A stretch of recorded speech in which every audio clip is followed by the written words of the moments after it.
किस लिहाज? कभी आप कह देते हैं वोट को इज्जत दो, जब मौका मिलता है तो जफ्फी डालने में सबसे आगे खड़े होते हैं। उसका जो हमने उसका फिर खमियाजा भी तो भुगता है। वो गलत फैसला था। मैं उसको ज़ाती मेरी राय ये है, मुझे नहीं पता पार्टी मेरी क्या सोचती है। अस्सलाम वालेकुम नाजरीन, आज नून लीगी रहनुमा आसिफ करमानी ने लाइव शो में अपनी ही पार्टी पर तनकीद कर दी। नाज़रीन आइए पहले वीडियो देखते हैं फिर इस पर बात करते हैं। इस नई पार्टी में जो अदम इस्तेहकाम पार्टी के नाम से पाकिस्तान इस्तेहकाम पार्टी के नाम से आई है हो सकता है कल आपके तादियों जिसे आप अदम इस्तेहकाम पार्टी कह रहे हैं। बेशक हूँ, मैं तो अपने व्यूज़ दे रहा हूँ जी, मैं तो बड़े अदब से अपने व्यूज़ दे रहा हूँ कि वो लोग जिन्होंने उस मास्टरमाइंड का हिस्सा थे, जिन्होंने फैसिलिटेट किया, मंसूबाबंदी में शरीककार थे और जो लोगों को बाहर खड़े अंदर हमला करने के लिए उकसाते रहे, मैं समझता हूँ कि वो नाकाबिले माफ़ी जुर्म है।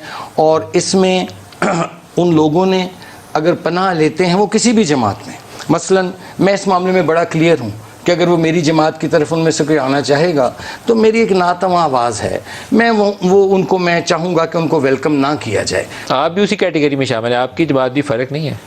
किस लिहाज? कभी आप कह देते हैं वोट को इज्जत दो, जब मौका मिलता है तो जफ्फी डालने में सबसे आगे खड़े होते हैं। उसका जो हमने उसका फिर खमियाजा भी तो भुगता है। जब वोट को इज्जत दो का नारा जो लगाया था तो आप देखिए कि खमियाजा तब भुगता था या 9 अप्रैल के बाद भुगता है? नहीं, कभी बैठ के जायजा लिया। लेकिन अब वो जाहिर है एक नारा अगर रहता तो मैं समझता हूँ कि बहुत मुनासिब था, लेकिन अब क्या किया जाए कि वोट को इज़्ज़त को में हम अभी भी यकीन रखते हैं। उसके बाद जो बाई इलेक्शन हुआ है उसमें आपका जो हाल हुआ है तो दैट शोज़ कि आपका 9 अप्रैल का फैसला आप पे भारी पड़ा है। वो गलत फैसला था।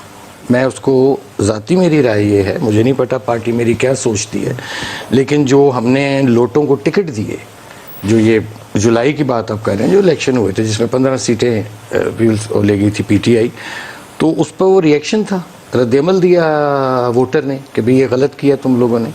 तो मैं इस चीज़ के हक़ में नहीं। आसिफ करमानी साहब, इलेक्शन हो जाएंगे वक्त पे, कोई सुकून से सेटअप आए कि जो पाकिस्तान को आगे चलाए, रोज़ के खप से पाकिस्तान को बचा के आगे ले जाए? मतलब इसके अलावा चारा कोई नहीं है।